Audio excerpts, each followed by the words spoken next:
ngasi moini numisida event kano khoi fridge ahanba masilo ina tamama zare duna am line to one bakut chapani tamo ibani huji Emoinu gi kathel ka ba chadini cook octopus ai athong mo sarman si football moi kore ni am cha ba daw dia ni hanak sai je hanak Emoinu se ako not hai mache lu chunam ne bed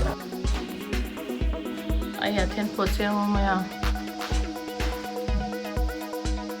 ni tara tanga mo ka ki ge du ga thong ba hawe ya atoi ba thong ba thongre taw ba thong no kha thuna mai na taw ko mai na mateng pang di ma ga smam phazare nga thong mo je sina nga atoi ba thong mo ne phai he ma nga sa ma hi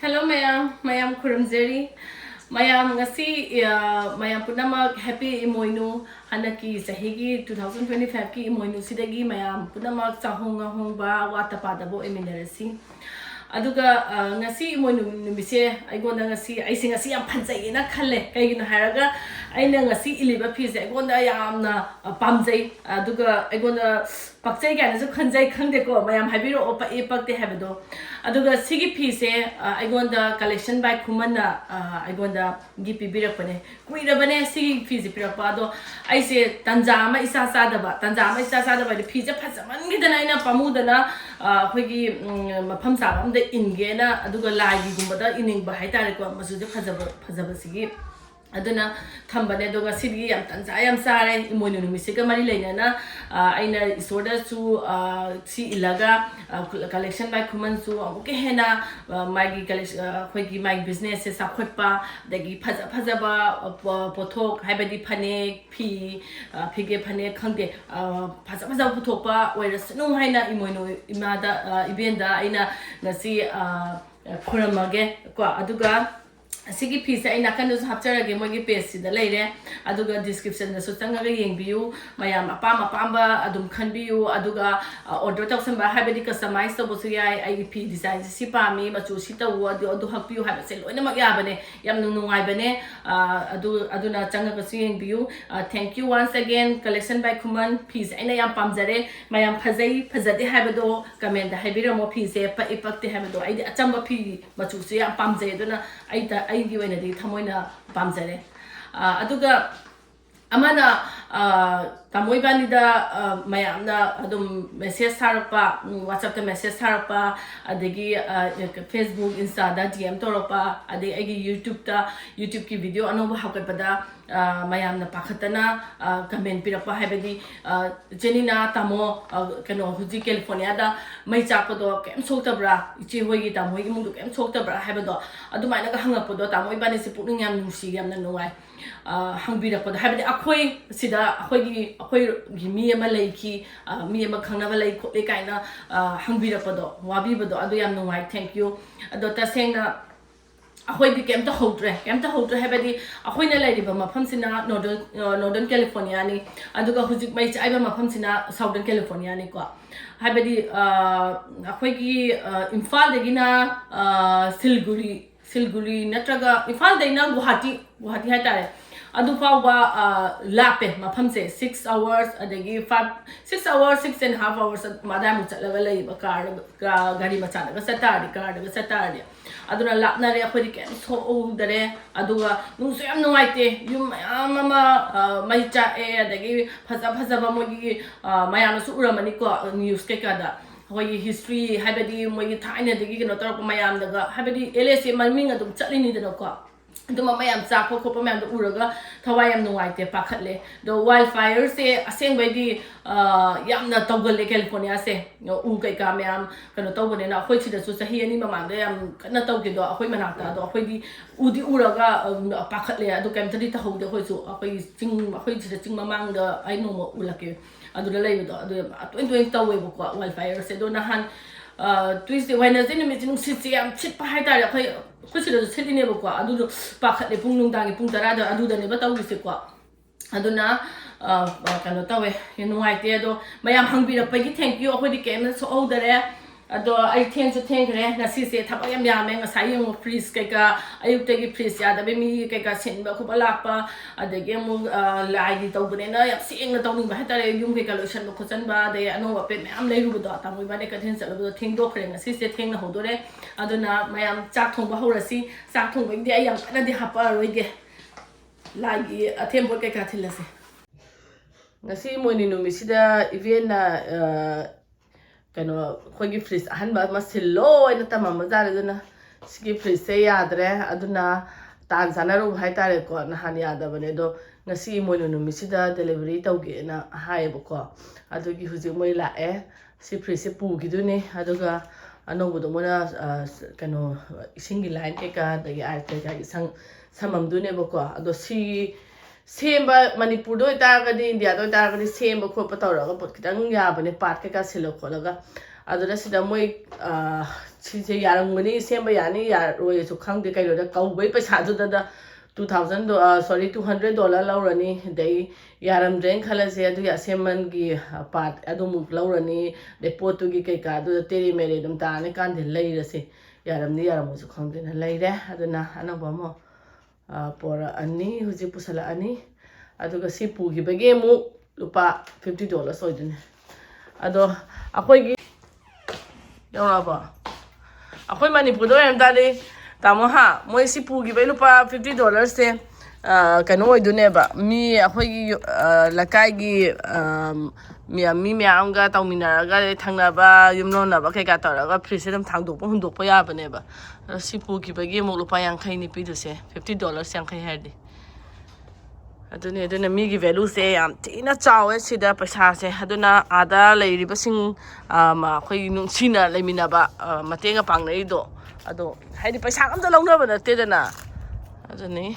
da ai ngase hingon de gi kai kai hek pad ha sani nang yo no hingon de gi ai hore Emoinu gi asai lok lai je si tang ai jare pho sa ba da aduna ada khoi Manipur da leiri ba singse mateng pangnari singje yam tina kano chak value yam tina chak khajani ko aduna asai kan tulsi de sibu si de hana kilikla ayuk ki tari yam jida sang doge le hau sang doge magi permission ga log di ya pote ina hat ek ha di zan le house bu nang ki permission ga yang thudi aina ha le ta ha du nang taw no moi ta moi da hang ga ga da taw chi ka do ga san da ba do o gi do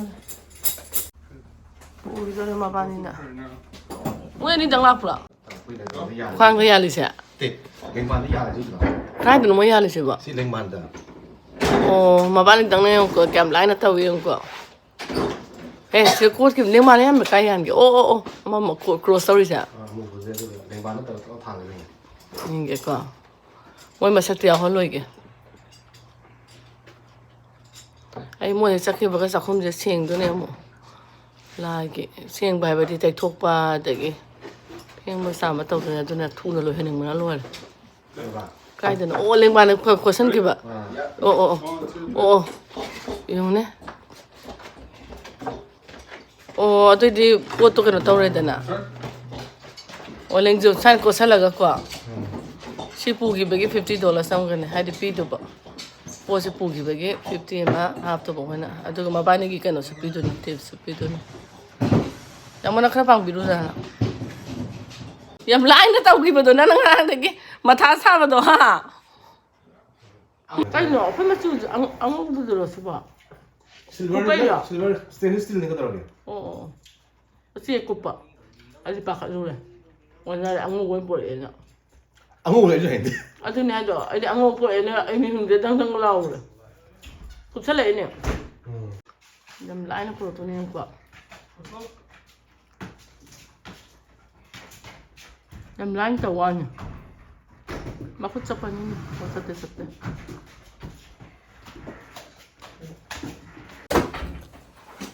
Ang gati ka right?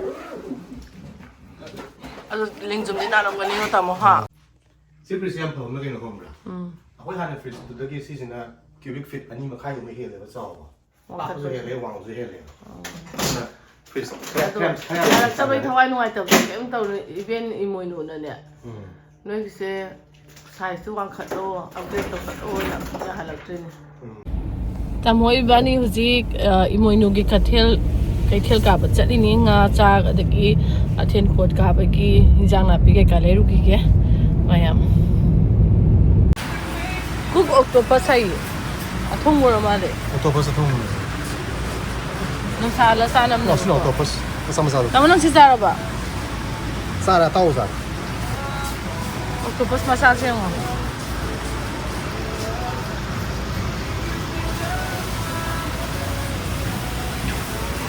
ꯇꯨꯅꯥꯁꯦ ꯌꯦꯡꯉꯣ ꯇꯨꯅꯥꯁꯤ ꯅꯠꯇ꯭ꯔꯣ ꯀꯩꯅꯣꯗ ꯍꯥꯞꯄꯗꯣ ꯁꯨꯁꯤꯗ ꯍꯥꯞꯄꯗꯣ ꯁꯤꯗꯤ ꯌꯥꯔꯝꯃꯔꯣꯏ ꯁꯤꯗꯤ fresh ꯑꯣꯏꯗꯣꯏ ꯍꯥ ꯁꯤꯗꯤ ꯍꯥꯎꯔꯣꯏꯗ ꯃꯣꯏꯗꯤ fresh ꯑꯣꯏꯗꯦ ꯑꯁ ꯃꯁꯛꯁꯦ ꯌꯦꯡꯉꯣ ꯁꯤꯗ ꯌꯦꯡꯉꯨꯔ ꯉꯥ ꯑꯇꯣꯞꯄ ꯍꯥꯞꯄꯗꯣ ꯀꯩ ꯍꯥꯞꯄ ꯑꯇꯣꯞꯄ ꯑꯉꯧꯕ ꯑꯅꯤ ꯑꯃ ꯍꯥꯞꯄꯒꯦ ꯁꯤꯜꯚꯔ ꯀꯥꯞꯁꯤꯗꯒꯤ ꯁꯤꯗꯤ ꯃꯨꯏ ꯁꯜꯃꯟ ꯁꯤ ꯐꯨꯠꯕꯣꯜ ꯃꯣꯏ ꯀꯣꯔꯤꯌꯟ ꯌꯥꯝ ꯆꯥꯕꯗꯣ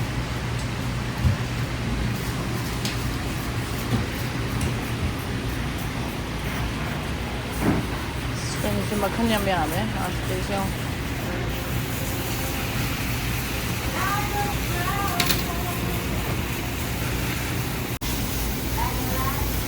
ꯉꯥ ꯑꯉꯧꯕꯁꯤ ꯀꯔꯝ ꯍꯥꯞꯁꯤꯒꯦ ꯄꯣꯝꯄꯥꯅꯣꯁꯦ ꯍꯥꯞꯄ ꯌꯥꯔꯦ ꯄꯣꯝꯄꯥꯅꯣꯁꯦ ꯒꯣꯜꯗꯦꯟ ꯁꯤꯃꯅꯦ ꯑꯗꯒꯤ ꯋꯥꯏꯠ ꯁꯤꯃ ꯌꯥꯔꯦ ꯍꯥꯞꯄ ꯁꯤꯁꯨ ꯑꯉꯧꯕꯅꯦ ꯁꯤꯗꯤ ꯆꯥꯗ꯭ꯔꯤꯌꯦ ꯁꯤ ꯆꯥꯈ꯭ꯔꯦ ꯐ꯭ꯔꯣꯖꯟꯗ ꯁꯤꯅ ꯍꯥꯞꯄꯁꯤꯔ ꯈꯪꯗꯦ ꯃꯍꯥꯎ ꯇꯪꯉꯁꯤꯔ ꯈꯪꯗꯦ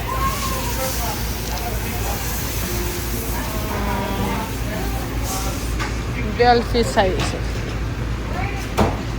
ꯆꯥꯗ꯭ꯔꯤ ꯁꯤꯁꯨ ꯆꯥꯗ꯭ꯔꯤ ꯍꯥ ꯑꯣ ꯑꯁ ꯗꯥꯎꯗꯤ ꯌꯥꯔꯅꯤ ꯍꯟꯗꯛ ꯆꯍꯤꯁꯦ ꯍꯟꯗꯛꯀꯤ ꯏꯃꯣꯏꯅꯨꯁꯦ ꯏꯃꯣꯏꯅꯨꯁꯤꯅ ꯁꯈꯤꯅꯤ ꯍꯟꯗꯛꯀꯤ ꯏꯃꯣꯏꯅꯨꯁꯤꯅ ꯃꯥꯅ ꯉꯥ ꯑꯆꯧꯕ ꯂꯩꯕ꯭ꯔꯥ ꯍꯪꯕꯗ ꯂꯩꯌꯦ ꯀꯔꯥꯏꯅꯣ ꯑꯁ ꯌꯥꯝ ꯆꯥꯎꯔꯦ ꯁꯤꯗꯤ You choose one big one. Okay. Yeah, yeah, the biggest one. Huh? Number one. No, that's clean. Clean number one. Yeah, clean. No cut. No cut. ꯉꯥꯁꯦ ꯑꯍꯨꯝ ꯀꯠꯅꯤ ꯑꯗꯨꯅ ꯉꯥ ꯃꯆꯥ ꯑꯅꯤꯡꯕꯁꯨ ꯈꯜꯂꯤ ꯃꯥꯏꯁꯦ ꯁꯤ ꯕ꯭ꯔꯤꯝꯁꯦ ꯍꯥꯎꯗꯤ ꯍꯥꯎꯕꯅꯦ ꯁꯤꯁꯦ ꯁꯤꯅ ꯁꯤꯗꯤ ꯑꯃꯨꯕ ꯆꯤꯡꯕ꯭ꯔꯥ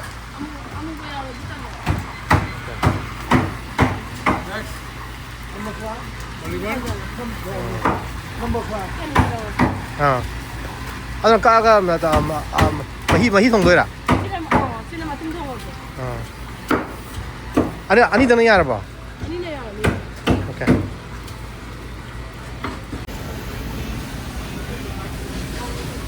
ꯀ꯭ꯔꯦꯞꯅꯦ ꯌꯦꯡꯉꯣ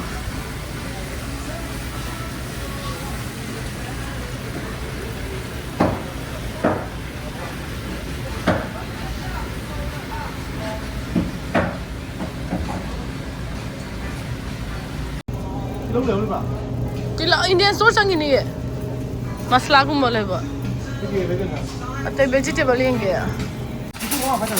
ꯃꯝ ꯂꯩꯔꯝꯃꯦ ꯑꯥꯎ 5:30ꯃꯨꯛ ꯇꯥꯔꯝꯃꯅꯤ ꯏꯟꯗꯤꯌꯟ ꯁ꯭ꯇꯣꯔꯗꯗꯤ ꯀꯨꯏꯔꯔꯣꯏꯁꯤꯀꯣ ꯍꯩ ꯂꯧꯒꯦꯅꯦ ꯑꯈꯣ ꯅꯠꯇꯦ ꯍꯩ ꯃꯆꯦꯠ ꯂꯣꯏ ꯁꯨꯅꯕꯅꯦ ꯕꯦꯒ ꯀꯣꯝꯂꯥ ꯃꯌꯥꯝ ꯂꯩꯍꯣꯏꯗꯅ ꯍꯩꯅꯧꯁꯦ ꯌꯦꯡꯉꯣ ꯍꯧꯖꯤꯛ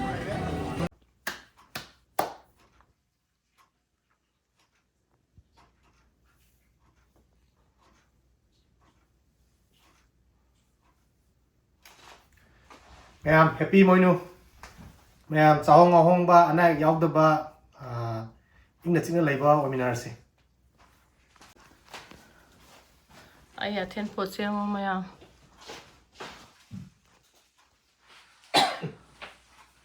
ꯉꯁꯤꯁꯦ ꯁꯤ ꯉꯁꯥꯏ ꯉꯥꯗꯣ ꯀꯩ ꯃꯃꯤꯡꯉꯕ ꯉꯁꯥꯏ ꯕꯅꯤꯔꯛꯄꯗꯣ ꯕꯥꯔꯐ ꯑꯃꯁꯤꯅ ꯃꯅꯤꯄꯨꯔꯗ ꯅꯍꯥꯟ ꯑꯩꯈꯣꯏꯅ ꯁꯤꯜꯚꯔ ꯀꯥꯞ ꯍꯥꯏꯕꯗꯣ ꯁꯣꯏꯕꯅꯦ ꯀꯃꯟ ꯀꯥꯞ ꯍꯥꯏꯕ ꯑꯗꯨꯒ ꯁꯤ ꯂꯩꯔꯦ ꯐꯖꯗ꯭ꯔꯥ ꯑꯩꯒꯤ ꯏꯃꯣꯏꯅꯨꯁꯦ ꯏꯃꯣꯏꯅꯨ ꯉꯥꯟꯊꯛꯀꯁꯦ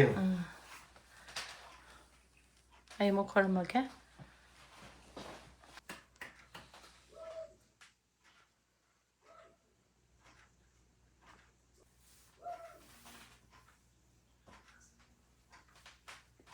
mayam hak minit tara tanga mu kat khige du ga thong ba horasi tong lai khoro ga lao na hayu na kai no nang khoro mi do kai hai no thau nang khoro mi do kai na kai khoro ge kai hai ge ma secret khoro mi nai di secret khoro mi nai da ahem la khoro mo la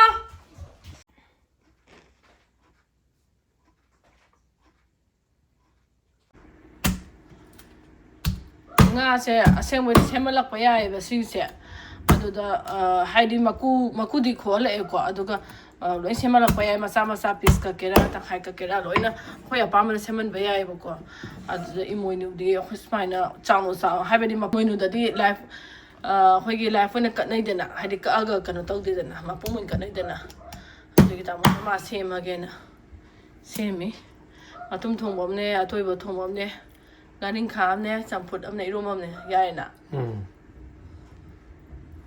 adu thong dara ge husik irom ba kam khare sa kanu to khare champut ama kanu to ke nga atoi ba thong ba khore adigi sisina ina nga magi nga ataw ba thong no kha thuna ba ina taw ko mai na mateng pang bi di ma kan da aduga sina kai dure na nga ma tu mahi do mai thong mai dura mahi thong mahi sina nga ring ha mo to du wa lu to ai kham taw ro wa ni so sisi ka tang theng ina ina sisi nga taw ja ai duty to we na sai nga taw hai ke ha ni ta tu ni ba ai ma ni sa nga mamai da ka pa ga mamai da sung ga mamai thi ni na pa ka ta ni ha na tu na ti ke ni ka ko na ti de de mai no mo to wa di da ba ni ai sung di ai ni pa ni da na ni pa chi sa tu ka singa pa da da da ya me be gi ta da ha yo sa tu ni ga do nga je khoi pra ahing ba si nga je ma ba khoi grass cup ha ga common cup ha ga khoi khoi aquarium da direct yon ba sai u jo aduna nga je si nga je thong je mo ni ka nya ma ga ya ho ni si nga ko ne le sin ba ka ha ga na mo ai na ko no ka ba common cup ne ha na ko do nó trồng cái hay với ông dưới này sao đó rồi chứ à thế mày nè mà ai không có hay nữa ít hay nè em có đầu là mấy con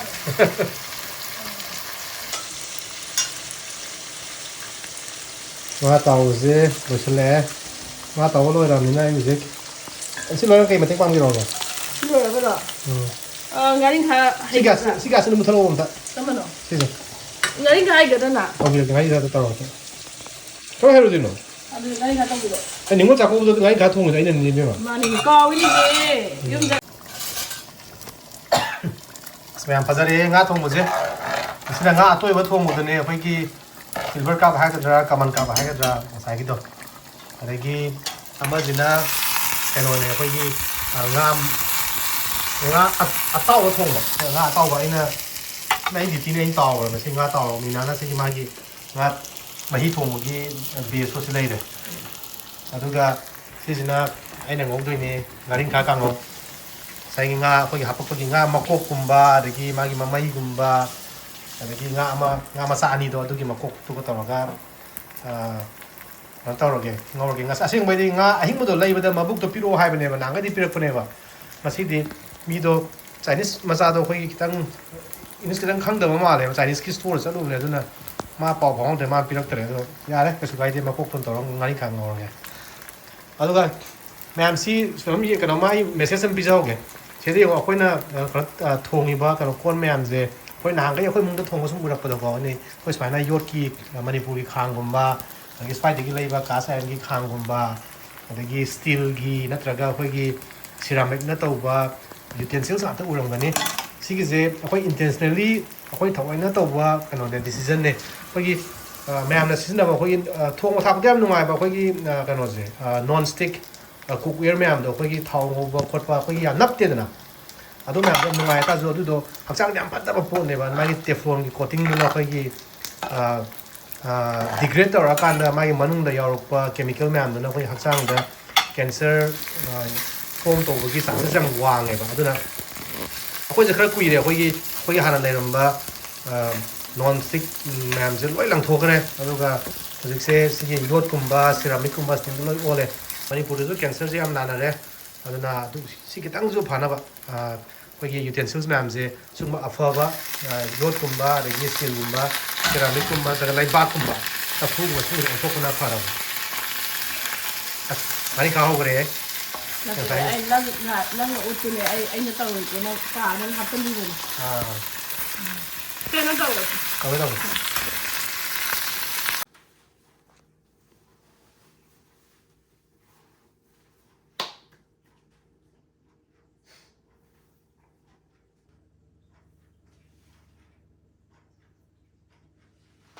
Hauzik ai thau loiraga hauzik ai thong thakpa tamona su mateng pangini mara su thong bire adu hauzik masagi saklama mane pakitna ma masagi sakam honari ai nga tang sor hon dokke nga atoy ba hai he bade hai ni thau hai ro matum dum faja jang e wala lage sa lage soibum jeng khoi sai da phang soibum ne Manipur gidona te soibum ga yendem ga irole ada sinanga atoy baduni. Saya kan harus ai coba itu hari bot. Hari bot thambi hoige. Sina matum thong bani. Ada gingaring kha samput. Thum namra tama. Yak pra yak ba mai. Samput coba loi tengah ni. Namai tama. Ai favorite ni kau sebelum sebelum nampak. Nga thong ojidi soibum godi sanai. Ado hana de si soibum de samme na hainaram de ba khoi ko. Sida phang bo soibum se. Ai Manipur soibum sai. Ado mane si jar de Manipur soibum jam yak pa do manam nam thibe oi bedo. Mixer wa de man hawe. Sidang to ojidi haute do ta su upai de te laitare soibum. Dana si saida phang bo soibum se siwina. Tawra. Ai jo sara ni athau bo jam nungai tre ma ngasi. Nga maru palle haitre do. Thau boy sa mina lagi ko. Kan sao lo mai lo sekarang mah ai pibire lo. Thau ro ya. Hau sinin hau ba to basina. Iro masidi. Eben ba saning da. Nang suwe sud am pa me nang ba. Dala hau ya kita. Sampu si hau ni. Sampu tu gua om ne. Sampu tu gua om ne. Ran za ya. Indian so le de azem de ni hau tra. Sampu sia. Indian soju kapucha ni phang ni de dong kai no. Mang dam ne. Ma hau. Sai mo ya. Em bên cam nó quay hao à? Sa. Ngã tôi với thùng rồi nè. Sa em hao bano ta. Ok. À tôi bên ngã tôi với thùng rồi nó pra fresh ngã đi nè. Hai ni ba. Anh bà tôi nè. Em ngã sao em hay vậy? Cho đây mà hao à mà lấy hai đồ cả. Ai sư phụ mình mà sẽ. Ông mua lấy thao ta vậy. Hao đúng mà được hao bra. Hao à? Nga ai bên đây chơi. Sao 이러면 이제 니 이러면 너 하위 게노. Cái này tên hàng cái ngắm mù cả hấp tao rồi nè. Ôi lời tôi cái một càng ngắm mù lấy đó. Ôi lời cái ngắm bay cái ngắm ta đây kìa. Em nó uo ba? Nhưng mà hỏi. Thầm rằng lên Hay là chỉ cái là gì? Chỉ mai đến chỉ có ông nhưng không ngã là sao chứ? Đang ngày đi xem cái cô mỏ. Nó sẽ học ta được thùng rồi. Cái chân ông thùng rồi đấy. Chăn 좀 멀어. 아니까 좀 mấy tàu này thế. Iban sao rồi? Hay cái nó bị trúng là như sao? Anh tôi mày anh chỉ tập na sai kìa. Thùng bây giờ hạt thùng đầu bây giờ. Cái đó chăn những bây giờ tao được cha cái này hao làm bé. Anh tôi mày một cái hana happy Emoinu chahong boy minerasi. Adagi tanulay tana ba 2025 se sidagi hoyi tanulay tana lemina ba ina ya mayam kanu Emoinu ibenda kurumjari aduga asi pijisu egona phajai pa i pakte do mayam habiro bye bye